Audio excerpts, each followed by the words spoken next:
In this video, I'll be unboxing my new haul of W2 steel bars, and I'll also talk a little bit about what W2 is, why it's special, and how you can get your hands on some of mine if you want some. I've been trying for years to find a steel manufacturer who could make me high-quality steel bars with custom chemistry and who didn't require a minimum order of hundreds of tons. Late in 2019, I found such a company, and I ordered 1 ton of steel bars of the following chemical composition. Steel of this chemistry is extremely popular among custom knife makers. This particular recipe of W2 steel is basically a very clean, plain high-carbon steel, plus vanadium. The vanadium affects the grain structure of the steel, keeping grains uniform and small. Small grains increase the toughness and decrease the brittleness of the steel upon quenching. For people who like Japanese-style blade making, this W2 also produces an excellent hamon. The steel company I contracted with produced 3.81 tons of it and sent me a sample bar which I had tested at a laboratory here in the US.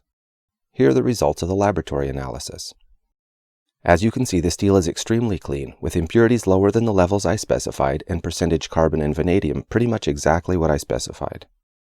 I was so happy with the results of the lab test that I decided to buy all 3.18 tons of it. Owing to many factors, it's taken several months for me to obtain my steel, but it finally arrived on Friday afternoon. Here's a little footage of me opening a crate and checking it out.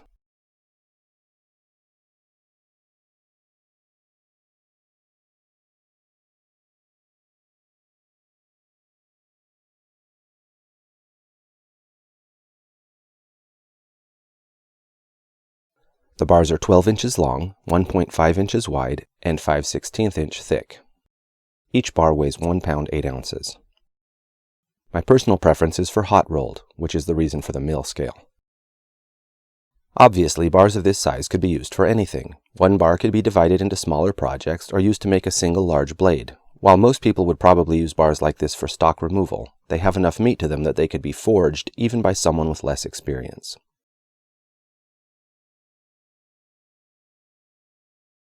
Now I plan on selling this steel on Amazon and eBay, and I may even start my own e-commerce site. My experience is that as soon as I list something on Amazon and eBay, I immediately get hijackers who steal my photos and description and use them to sell a counterfeit product.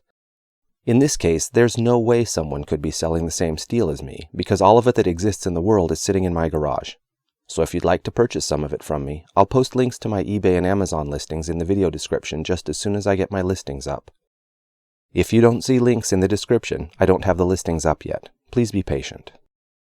Here are my Amazon and eBay accounts. If you see someone else claiming to sell my W2, they're counterfeiters.